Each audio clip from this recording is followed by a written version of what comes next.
Chapter 1. What kind of learner are you? Overview. This chapter forms the foundation for the rest of this book. It will help you become aware of your learning preferences and the factors that tend to affect your learning. This awareness itself will be useful to you both with respect to planning your learning and with respect to highlighting which chapters of the book you are likely to find particularly important. We have tried to give a brief overview of the most important factors and have tried to encourage you to make some judgments. You might want to revisit this chapter when you have finished the book to see if your impressions have changed. Introduction. This chapter might be quite tough to work through. It asks you to take time away from reading to think about the things that affect your learning. The temptation will be just to read on, however, you will benefit considerably from having a few sheets of paper handy and trying to answer each question. Concentrate on each brief exercise and answer it as best you can. It will make the information sink in much better. At the end of the chapter, we have put a summary diagram which we hope will highlight where you have assessed your strengths and weaknesses. We will cover the following aspects of learning: cognitive aspects, motivation, self-regulation of study skills. How do you know when you know enough? Conception of learning, learning in groups, mood and learning, VARK. You may want to have a brief break after each section as there is quite a bit to think about. Aspects of learning. You may have already completed learning style inventories or psychometric tests to try and define what sort of learner you are. There are all sorts of different learning styles that each tend to look at slightly different aspects of learning. The authors of the learning styles inventories claim that greatness can be reached by understanding how you think and learn using their learning style. Inventory, of course. Our aim is more modest. We hope that by thinking about how you learn, you will become aware of what aspects of learning you will find easier and where the challenges might lie ahead for you. Filling in a learning style questionnaire was fantastic. It helped me realize the kind of learner I am and build on my natural style. Joe, first year graduate entry student. Cognitive aspects. This refers to the way that you go about building new information into memories. How much do you skim over the surface, or how much do you struggle to really understand? How well can you remember something that you have learned? For how long? Exercise. Think about a topic that you learned really well. How deep was your learning? How much did you think about how your new learning linked into what you knew already? Did you learn to understand or did you learn to memorize? Which do you find easier? Make a judgment call on the line below. Where would you put yourself? I tend to try and memorize facts and try not to expend too much information on thinking about the application or understanding of what I'm learning. Prefer to learn to understand. I link new knowledge to old knowledge. I think I'm a deep learner. If you have a preference for memorization, then you will do very well with some things, drug names, anatomy, tests that ask you to regurgitate facts, but you are likely to struggle more on those tasks that require a deep understanding or application of the facts. Unfortunately, a good amount of research indicates that students scoring towards the right tend to do better at medical school. You might think about some strategies to encourage you to shift more to the right, and in chapter 2, we will go through some of these. If you tend to memorize as many facts as possible shortly before exams, forgetting them shortly after, and have an easy time the rest of the year, then you will run into trouble with the volume of work in medicine and will need to start working regularly. This might be a challenge for you. We give more tips on encouraging deep learning in chapter 2 and advice on timetabling and regular study in chapter 8. Motivation. What makes you learn? Do you learn for interest or perhaps to pass exams or even to please others? Some medical students learn best because they are fascinated by the science of medicine. Others learn best when they can see the practical application of their learning, and a few learn best when someone is standing over them, pressurizing them. Exercise. Spend a minute thinking about what motivates your learning. You might want to spend some time talking with your friends about this. Be honest with yourself. As you come to a decision, think about how you might make use of this. Insight. I am most motivated to learn by. If you find the science fascinating, spend a couple of hours each week in the library looking at the journals, Nature, the Lancet. When learning about diabetes, you will want to read about insulin receptors, about their pathology, about the underlying mechanisms by which diabetes causes increased cardiovascular risk. In addition to the core areas that you need to learn, the commonest pitfall if you are this kind of learner is that you might have some trouble with knowing when to stop reading and when. Enough is enough. You cannot have a PhD level of knowledge on everything. In medicine, we discuss tactics to manage this in Chapter 2. If it is patience and the practical application of knowledge that does it for you might find some of the bookwork in medicine rather dull and difficult to digest. Spend time thinking about practical applications. If you are learning about dry biochemical pathways, read also about clinical presentations of patients with problems in those pathways. You can look for case studies or even patient videos online that are relevant to your learning.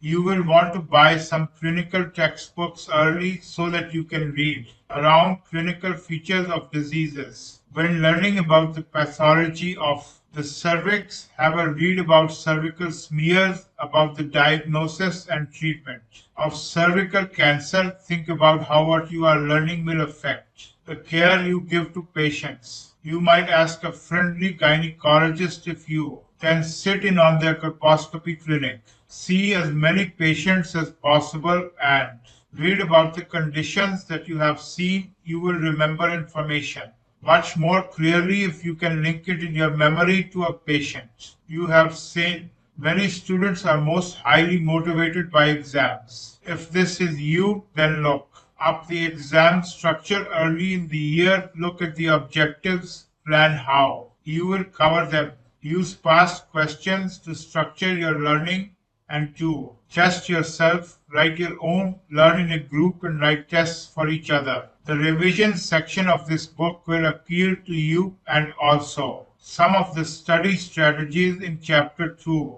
Does knowing that you've done a good job motivate you to learn more? For many of us, praise and reward are important. If it is a major driver for you might want to be pragmatic in some of your learning.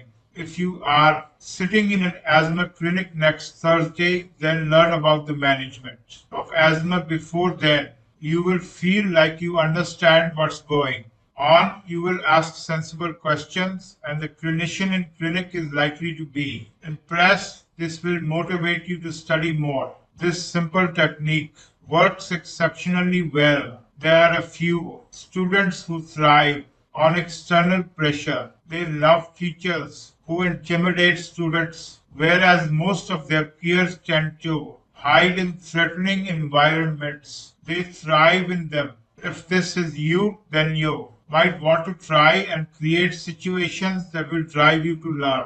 Agree deadlines with tutors or your peers. Agree to teach students in your year or the year below. Encourage them to try and catch you out so that you know that you will have to learn your topic well. Of course, you will not fit singly into any one of these 5 vignettes, but you will know which ones apply most to you. You are also likely to find that different topics might have different motivations for you. Clearly, there will not be a single strategy that applies to you. You can't only read about the conditions that you have seen patients with, or you will never learn about the rare ones. Similarly, if you are 100% exam focused, you might miss out on the things that are important but not examined.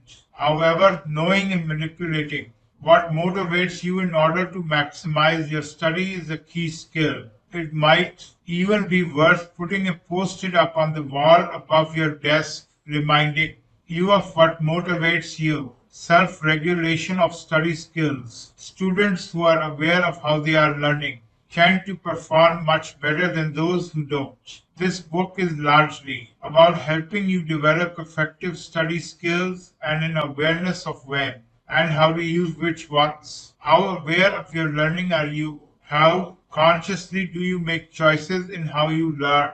Did you use different methods to learn different topics at school? If not, why not? The more you can learn to think about how you are learning, the more you will develop as an effective learner. Exercise. Think about the following tasks. Spend 2 minutes on each task thinking about how you would go about it. Time yourself. It will be time well spent. You have a list of complications of diabetes to learn.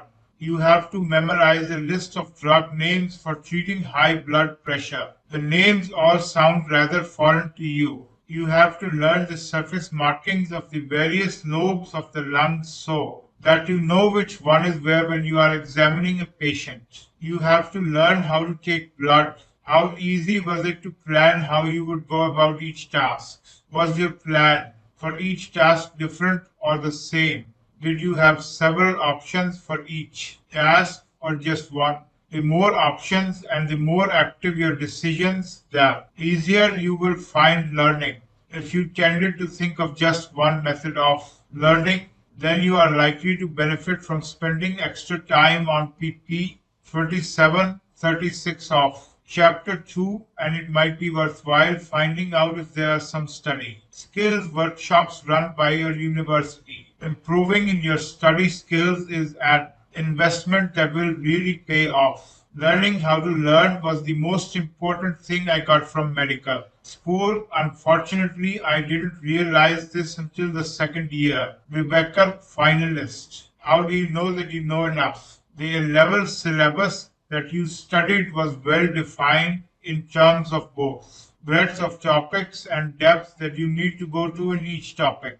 This is not so true at medical school, and as we have already mentioned, knowing when to stop can be a challenge. Some students are excellent at monitoring their progress and use the sort of tricks that we discuss in the chapter on learning knowledge, but others either tend to learn far too much and run out of time or learn far too little. Exercise. Think for a minute how you know when you have learned enough on a topic. What evidence do you use that you know something? This evidence that you rely on to know that you know enough on a topic may be objective, subjective, or non-evidence. Objective measures might include testing yourself from a book of past questions or writing questions before you start learning from the course objectives and seeing if you can answer them when you think you have finished learning. Perhaps you try and explain it to someone else and see if you can answer all their questions. More subjective evidence will include others telling you that you are knowledgeable, or perhaps you make a judgment that you can now understand something that previously you found rather complex. Perhaps you look at their learning objectives and make a judgment on whether you have covered them. Non-evidence tends to be pretty useless. It includes judgments such as judging the number of hours that you have looked at a page, or how many books you have on this subject, or how tidy your notes look is some guesstimate of how much you have learned. You are likely to use a blend of these three approaches, and students who tend to cross-reference objective and subjective measures are likely to have a far more accurate idea of where they are up to in their learning. Students who use non-evidence tend to be rather surprised when they fail exams. But I spent hours looking at the books, or but my notes are always so perfect. Conception of learning. What is learning for? What is learning about? Do you see learning as a passive increase in knowledge or perhaps as memorization of facts? Perhaps you see learning as a way of gaining information that you can apply in practice, or perhaps you learn in order to try and make sense of the world around you. Students who tend to try and make personal meaning out of what they learn seem to be more motivated and achieve deeper learning.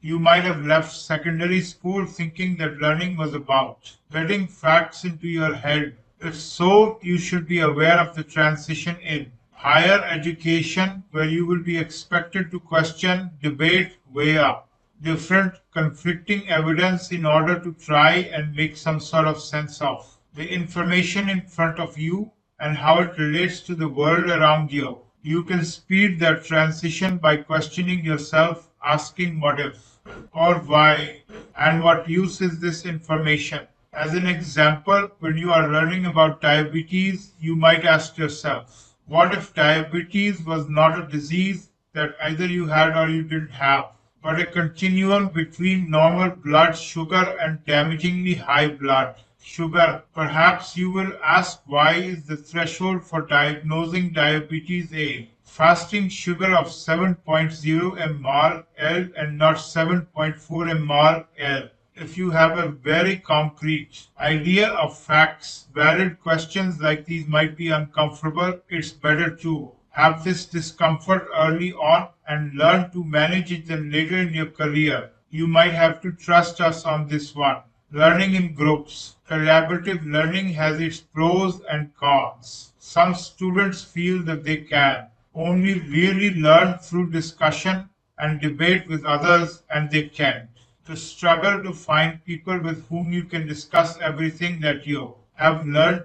If this is you, you will benefit from reading the chapters on study, skills, and revision. In contrast, some students find that they hate to study with others. These students tend to struggle to know whether they are learning to the right depth, and they really struggle with clinical and communication skills learning as feedback from peers and peer. Practice is crucial. If you fit into this group, the chapters on clinical and communication skills learning and working in a group will be particularly relevant to you. Note, mood affects learning. Have you ever been so angry or frustrated that you were unable to study, or so passionate about a subject that everything you read seemed to make sense? Feeling can be intimately involved with thinking. You might have left secondary school thinking that learning was about getting facts into your head. If so, you should be aware of the transition in higher education, where you will be expected to question, debate, weigh up different conflicting evidence in order to try and make some sort of sense of the information in front of you and how it relates to the world around you. You can speed that transition by questioning yourself, asking what if or why and what use is this information. As an example, when you are learning about diabetes, you might ask yourself, what if diabetes was not a disease that either you had or you didn't have, but a continuum between normal blood sugar and damagingly high blood sugar? Perhaps you will ask, why is the threshold for diagnosing diabetes a fasting sugar of 7.0 mR L and not 7.4 mR L? If you have a very concrete idea of facts, valid questions like these might be uncomfortable. It's better to have this discomfort early on and learn to manage it then later in your career. You might have to trust us on this one.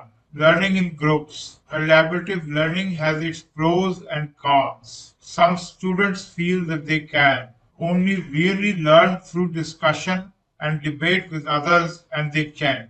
To struggle to find people with whom you can discuss everything that you have learned. If this is you, you will benefit from reading the chapters on study, skills, and revision. In contrast, some students find that they hate to study with others. These students tend to struggle to know whether they are learning to the right depth, and they really struggle with clinical and communication skills learning as feedback from peers and peer. Practice is crucial. If you fit into this group, the chapters on clinical and communication skills learning and working in a group will be particularly relevant to you. Mood affects learning.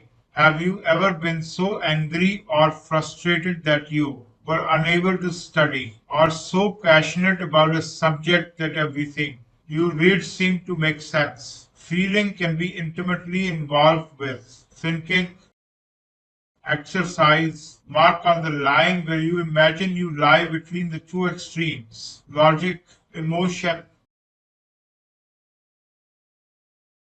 Are there things that particularly swing you one way or another along this line? Some people find certain triggers throw them into emotional responses. Guilt, for example, drives some to study but handicaps others. How about anxiety? Do you spend too much time worrying about the things you haven't done rather than getting on and doing them? What if you are on the other end of the scale? Emotion never affects your thinking and learning.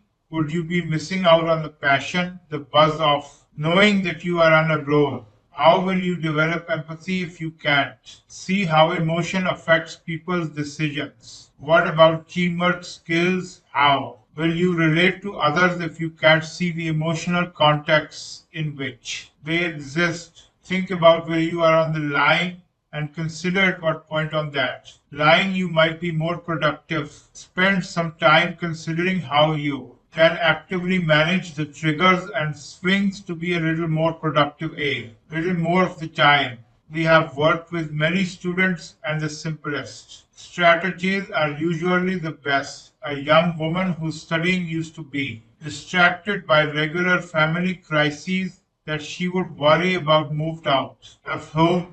When phone calls replaced knocks on her bedroom door, she discovered that she could switch off her phone while she was studying and she could study with a clear head. Sometimes emotion crowds all your thoughts and that's a time to get help.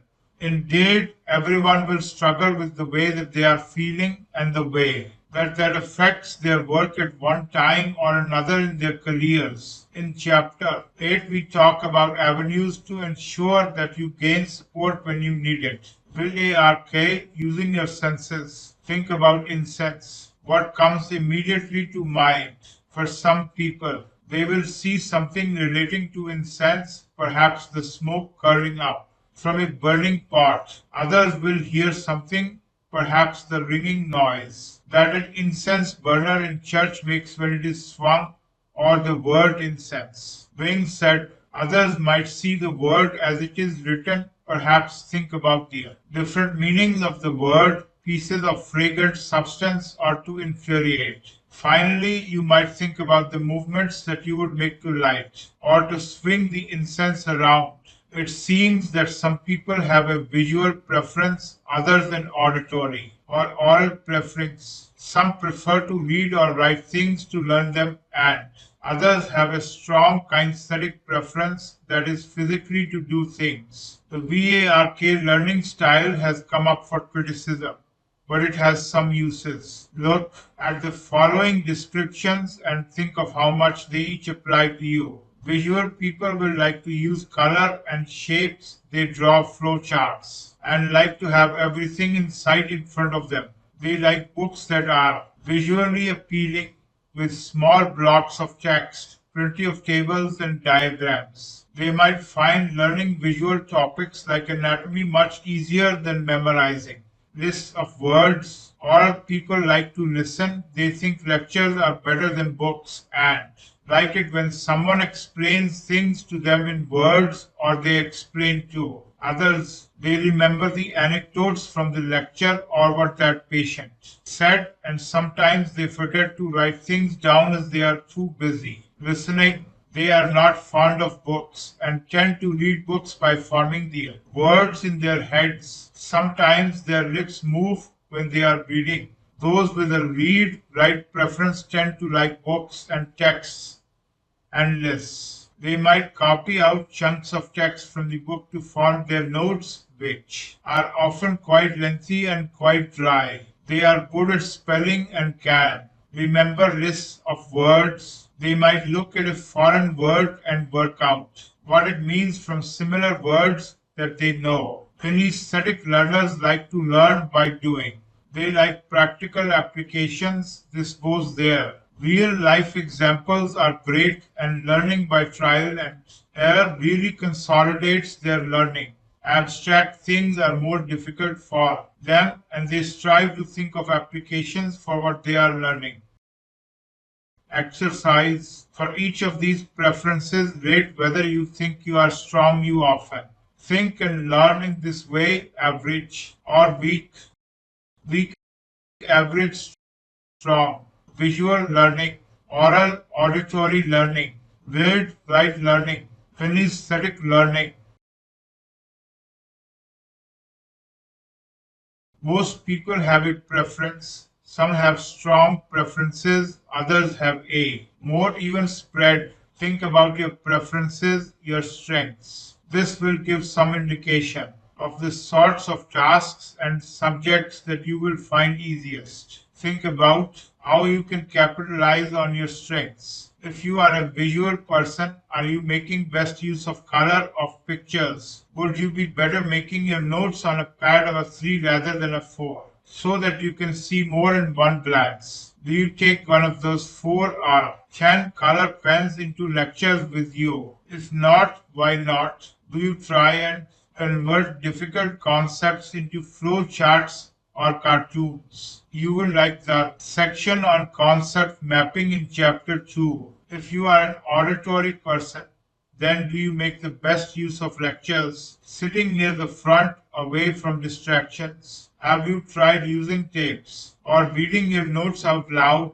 Do you ever put difficult facts to music to help you remember? You will find teaching and explaining to others really useful. How about starting a study group or a debating society? If you like the written word, you can write brief descriptions of diagrams or flow charts. You can change the words that your notes are written in, choosing your own words so that you are sure that you are processing the information. You can write down patient stories, make lists, and write essays. You might well like studying in libraries. Perhaps you could start an online group with others from your medical school or other medical schools where you explain things to each other on a message board or wiki. If you have a kinesthetic approach, you will want to find practical applications for what you are learning.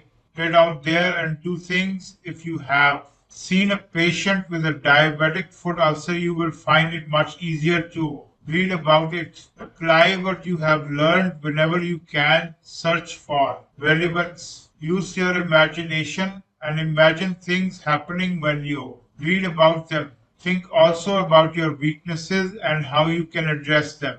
There are 2 main approaches here. First, you can try and redesign the task to play to your preferences. If you have to memorize a list of drug names and you are terrible at read, write but strong on auditory memory, make up a song or a poem and sing it out loud.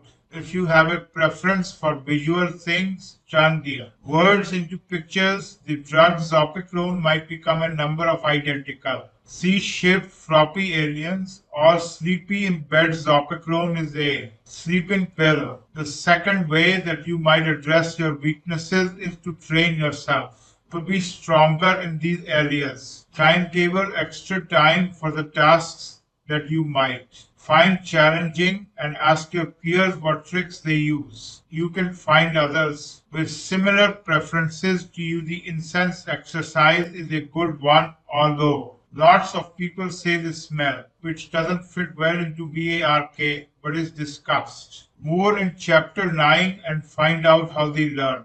If, as a group, you all hate learning vocabulary, then at least you can empathize when you are testing each other on drug names. You will most likely learn at a similar rate. You can find out more about VARK at www.varklearn.com or by typing VARK into your favorite internet search engine. There is not a huge amount of evidence for VARK over any of the other dimensions of learning listed above, but like the others, it is useful to help you think about where your strengths and weaknesses lie and how you can capitalize on your strengths and actively manage your weaknesses. Learning styles. As we mentioned at the start of this chapter, different learning style inventories tend to measure different combinations of the aspects of learning that we have listed. If your medical school has a progressive curriculum, you might well fill out a questionnaire on your learning style and even get some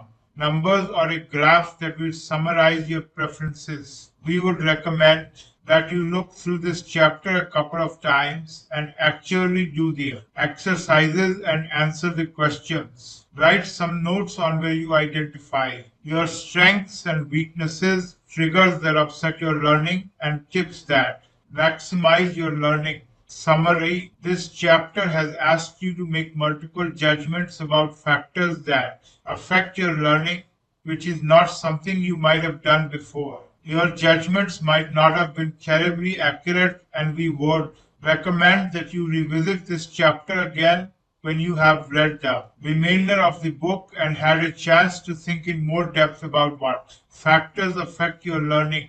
The multiple aspects within this chapter have made it rather complex. You might find figure 1.1 useful in summarizing the chapter. You can mark on each axis where you think your strengths are. Deep learning. Figure 1.1 summary. Knowing when you know enough. Learning in groups. Deep learning. Intrinsic motivation.